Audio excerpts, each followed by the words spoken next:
nice summer? Cool. Has anyone been away, like camping or to a festival or anything like that? Yeah? Give us a cheer if you've been away. Okay. Give me a cheer if you went camping and took with you a shiwi. Anyone? Okay, if you don't know, it's like a little funnel, and it makes weeing a bit easier for women. So I've invented a camping product, and it's actually the opposite of a shiwi. It's called a hiwi, and it makes weeing more difficult for men. I've got it here, just back from the patent office. Here it is.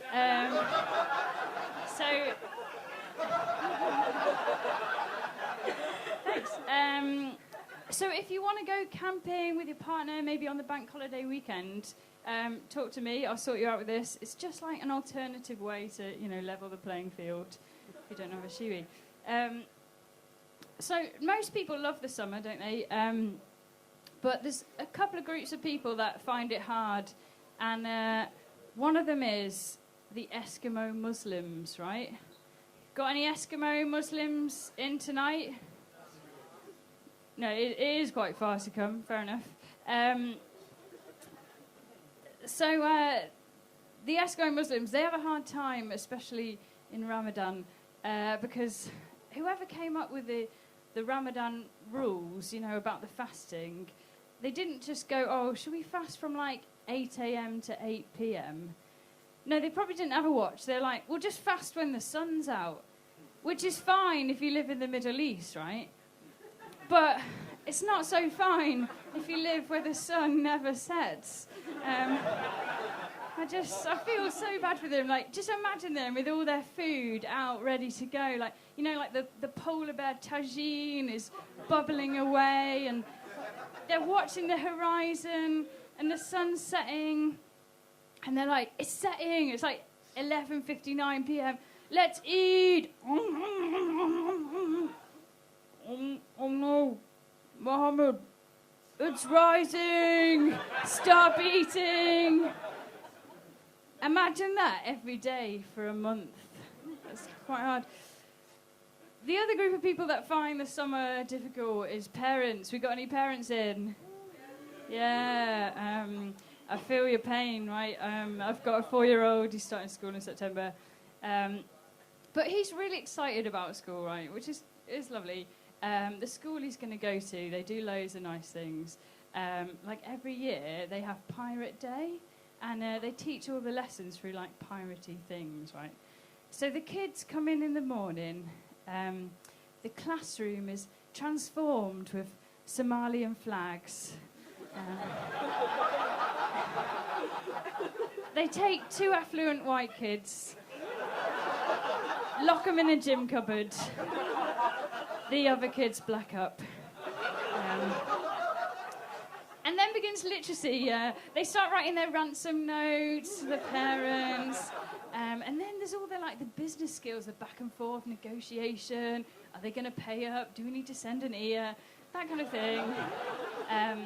And then the money comes in. They do their little Excel spreadsheets. And it's really nice. The whole day is a big fundraiser.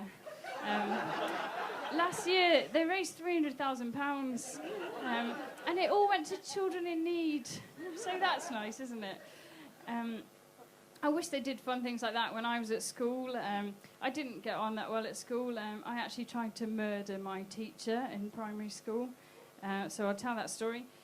It all started with the 90s game show, Get Your Own Back. Does anyone remember it? Yay! Yeah, it was like a gun show. So if you're not aware of it, a kid would come in at the beginning and they'd say something like, oh, hi, I'm here with my uncle who wears really embarrassing jumpers. And by the end of the show, that uncle would get gunged. These kids never had real problems, right? They never had a kid come in and be like, hi, I'm here with my mum. She sold all my toys to buy crack. But that's exactly the kind of kid that should have been on that show, right? Imagine how much money the NHS would save long term if every child got to gunge an adult of their choosing. they could just do away with like all these adult therapies and counselling and stuff, because everyone would have sorted out their problems there and then. That's my idea for NHS reform. Anyway, so I had this teacher, and she was always on at me to learn my times tables. What a bitch. She was like, because when you're an adult, you won't always have a calculator on you. If I had a time machine and I could go back to any era, past or present, I'd go back to 1993, to the exact moment she said that, and I'd be like...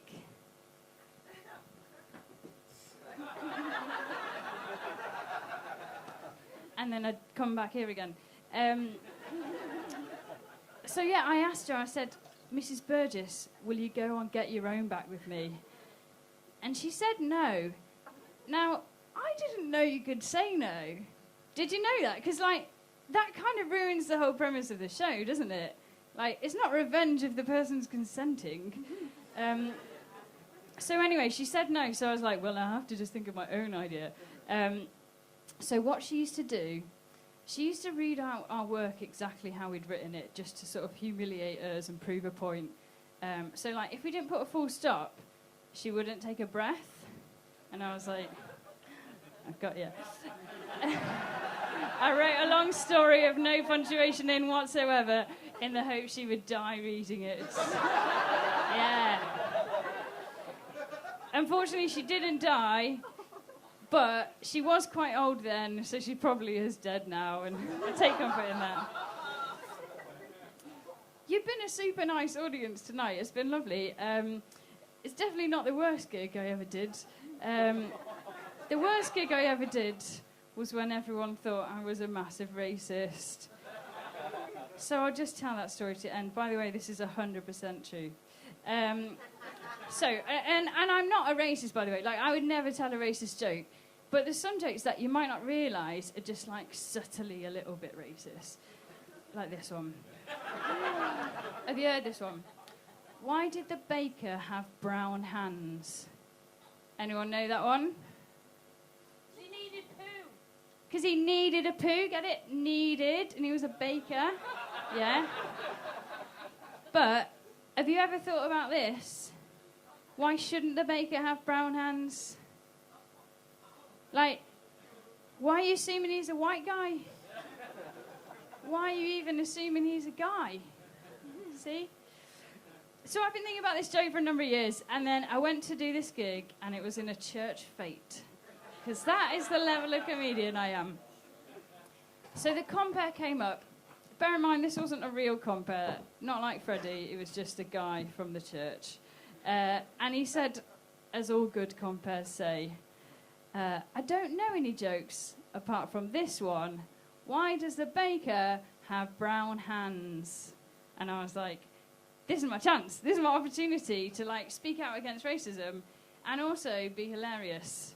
I shouted out, because he was Asian! It did not get a reaction like that. Everyone looked at me, there was silence, it was really awkward. Then slowly, after a long, long time, people started chatting again a little bit. You know, in that way that middle-class people do when they're actually outraged. And then it slowly dawned on me. He didn't say, why did the baker have brown hands? He told a slightly different version of that joke. He said, why did the baker have dirty hands? Because he was Asian!